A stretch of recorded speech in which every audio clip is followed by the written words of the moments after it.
I'm here today with the wonderful and lovely Barbara Brown Taylor. Barbara had just come out with yet another fantastic book. This one is called Always a Guest, Speaking of Faith from Far From Home. And so it's a much different type of book than the other books that Barbara's written. Let me read a couple things. This is from the book cover. From beloved writer and renowned preacher Barbara Brown Taylor comes a new collection of stories and sermons of faith, grace, and hope. Taylor finds that when you are the invited guest speaking of faith to people you don't know, one must seek common ground, exploring the central human experience. Full of Taylor's astute observations on the spirit and the state of the world, along with her gentle wit, this collection will inspire Taylor's fans and preachers alike as she explores faith in all its beauty and complexity. And a couple of blurbs. This one is from Bishop Gene Robinson. Always a Guest is like a month of Sundays, perfect for just going to sleep or with coffee and quiet time in the morning. Precise words, funny and profound turns of phrase, brilliant illumination of the gospel, and deep respect for those listening in the pews make this the classic Barbara Brown Taylor. So that's just a wonderful description of this book. And one more from Jackie Lewis. To read Barbara is to hear a cascade of words so true that you weep at the recognition. This book of sermons is no different. With daring vulnerability in search of the holy inside each of us and all around us, Barbara leads the way. And I just have to say, when I read this book, it felt like I was listening to Barbara deliver it. I've had the incredible honor to work with Barbara live at all these different Writing for Your Life conferences that we've done. And this book just is so her, delivering live, so Barbara, thank you so much for doing this book and for, talking with us today about it. Your review means more to me than anything on the front pages. So thank you very much. No, I mean, I just felt like it as I was reading. I could hear you saying these words, just because I've heard you speak so many times, and it just sounds like you, which is just, I think one of the testaments to a good writer, in my mind, is that their voice comes through, whether it's, speaking voice or written voice.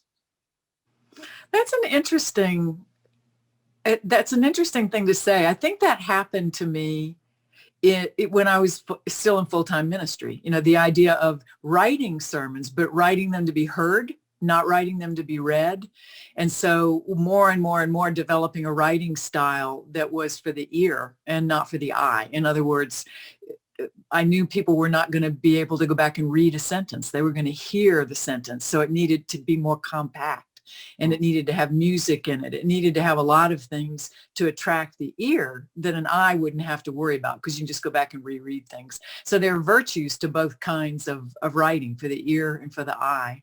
Because I also love to write for people who are just lying in bed late at night, all by themselves, because that's a different ear, than the one in church. But that means a lot to me. I want my voice to be the same voice. I don't want to seem different to people depending on the medium. So thank you. So have you already created an audiobook version, or are you planning to do that? I did it. It was torture. I mean, do you want to hear 31 sermons in a row? Do you want to hear 31 sermons in a row? I didn't want to hear them. And the whole time I'm reading them out loud, I'm going, I can't believe I said that, but I have to keep my mouth moving, right? Because we're recording. So it was an amazing experience. I think everyone should have to record his or her audiobook, if only for, our own purposes, just to get the whole flow of that thing. It was amazing. So sermons should be 1 week apart. They should not all be read together. Well, but that's one thing nice about an audiobook. People can do that. They can just go back to it whenever they want, just like a regular book. But that's really wonderful to hear, Barbara, because I really think that, particularly for people that have heard you speak before, wherever that is, they'll just love hearing you speak this book. Seriously. Well, thanks. I found myself trying to impress the sound techs who were out there, because they were not churchy guys, and if they said it was good, I thought, well, that must have been good. So it was fun.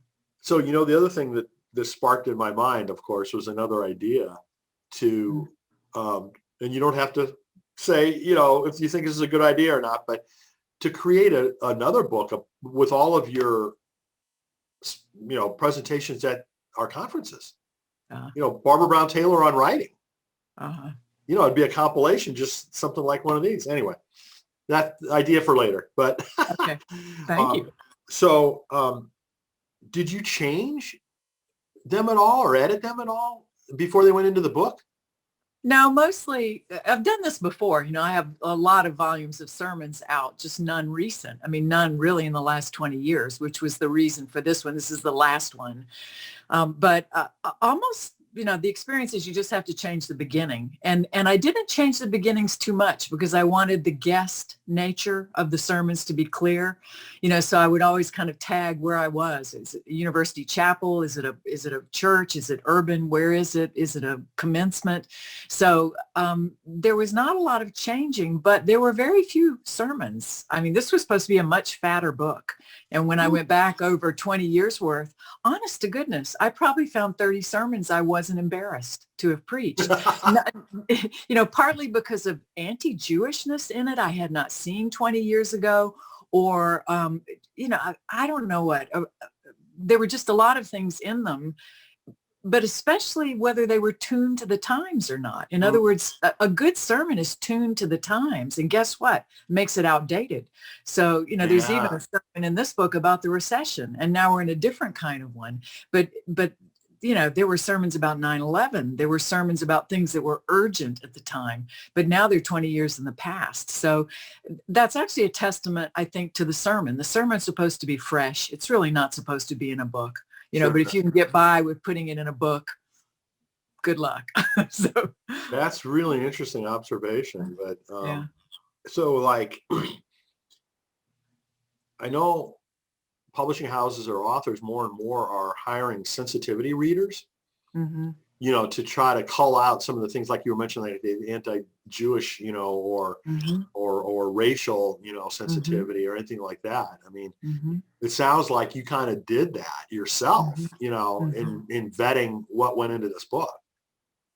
Yeah, and the only problem is it's my ear vetting my voice. It would be much better to have, a reader who was doing that on purpose for me. But I did have a wonderful editor at Westminster, John Knox, and this is David Dobson's book as much as anybody's. When I read him out loud, I realized what a genius he was to arrange them the way that he did. Because he didn't do them seasonally. He didn't do them according to the New Testament, Old Testament. I really saw how he had arranged them according to images, that were introduced and then developed and then showed up again. And he really did a wonderful job. So he's the only outside ear I had on the sermons. And what you're talking about, I think, especially for writers, is just becoming more and more indispensable. Somebody with a different ear to listen to your voice and say, you might want to rethink that one. Yeah. No, I think it's become more important. It's become more prevalent that people are paying attention, which, probably overdue. But I mean, I really love that after each chapter, you said where it was delivered, when and where. That was, even though, I'd never been to most of those places, it was still, I was looking for that, so to speak. I really was glad that you did that. Just for whatever context it provided, Oh, I love that. Yeah, it's sort of a stamp. When I once toured monasteries in Bhutan or somewhere, and everyone you went to would give you the stamp on a piece of white cloth. So these things are like stamps. I was here. But I did find out Presbyterians have hosted me much more often than Episcopalians have. So I, should give a big shout out to my Presbyterian friends who really have been just generous, frequent hosts over all these years. Well, I got into the habit as I was starting each chapter. I went to the back first to find out when and where it was given before I started reading it. Oh, that's smart. Well, that just, like I said, I mean, the context was kind of important to me, just to, okay. Some of them were at schools, some of them were at churches. I mean, various places. So, but, you got the lucky job of introducing a book during the pandemic, which, has got to be frustrating for an author not to do book signings, not to do book tours, not to do a lot of the in-person events associated with the book, just like all the other in-person events that we haven't been able to do. So how has this looked from your perspective in terms of a book launch? No, that's a great question, because this is like a love letter to readers I had a long time ago. The last 4 books I've done have been certainly for those readers, but they've been pitched more to people who may never step foot in a church. I don't know if that's realistic, but 4 books ago, I moved from a real church-centered kind of work. I was feeding the church that had fed me, and writing for churches and preaching in churches. And then after I became a college professor, that shifted a lot. And then when I went out to speak, I began to take on this new kind of voice where I was in front of all kinds of people whose contexts I didn't know. They weren't my congregation. I didn't know the language they used. I didn't know what had happened that week. And it really invited me into a different kind of discourse. But this kind of book, in a way, might be kind of disorienting to people who've only read the last 4, where I really shifted into memoir and started writing first person narrative a lot. So this is a love letter, to an audience that has been with me for a really long time. And I'm just getting to know who they are because it's only been out a month. So I don't yet know, who's reading it, except that some people are, which is great. Well, just like what, Gene Robinson's comments, I felt the same way. It was just lovely to hear it, and just, not, I don't know how to say this, just like an enjoyable experience as opposed to having to work hard to understand what you were saying, or not that your books ever do that, but I mean, it just is different, experiencing something like this versus experience, quote unquote, regular book where it's a theme, through the same theme through the whole arc of the book that you're trying to digest, Mm-hmm. Here it's just the arc of an individual, for me anyway, that's the way that I took it, as just each chapter at a time, so to speak. Oh, I like that. That's a big relief, because when I was reading it, there'd be times, again, while I had to keep my mouth moving, I think, this is dense. This really needs to be rewritten. So it's helpful. But I think you're right. When you keep it within a chapter, right? And you do have a reader who can go back and read something, that's the excellence of this medium, which is written. So thank you. And That's as you great. said, you wrote them initially to give verbally, right? So changed the way that you structured and the way that you wrote it, which again, kind of seemed to me to make it lighter, I guess is maybe the right word I'm searching for. I don't know, but just enjoyable. I'm glad. I'm so glad. Refreshing, a break from the engineering book that I would have been reading otherwise, or something like that, anyway. So I know you said this is the last book of sermons. It is. Believe me on that. And I'm not going to ask you to, divulge any other, book projects that you can't talk about, but can you say anything about future projects?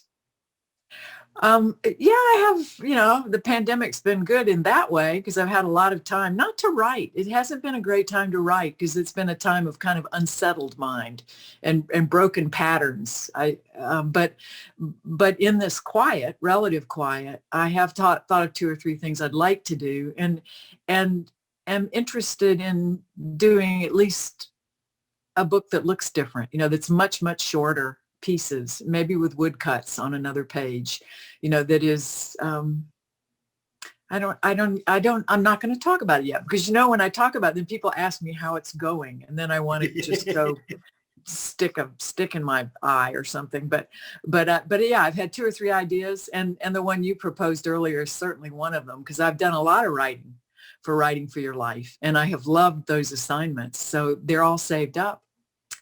Just may have to figure out what to do. So that's one of the 3 that I'm thinking about right now. That would be awesome. I just have to all you writers who are listening, now it's time to get my butt in a chair. And, all the great intentions of the world won't matter. Just sit down and write. So that's the challenge now. Yeah, it seems like I've heard that phrase before somewhere. So Barbara, I want to thank you for, spending some time to share, your thoughts about this book. And obviously thank you for sharing the book in the first place with everyone. Folks are thirsty for what you have to say. And this quenches folks' thirst in a new and unique kind of way compared to your other books, which I know I've certainly enjoyed, and I know other people have too. So thank you for doing it. Oh, this is my official book launch. Brian Elaine, my host. Thank you so much. I really appreciate it. Well, again, the book is called Always a Guest. It is available from Westminster John Knox. It's been out for a month or two, something like that, right? So it's available. They are on at least their second printing by now. So, you can get it in plenty of time for Christmas. Give it to your friend or your family member as a gift. So, Barbara, thanks again for joining us, and I'm sure we'll talk again soon. I would love that. Thanks. Thanks.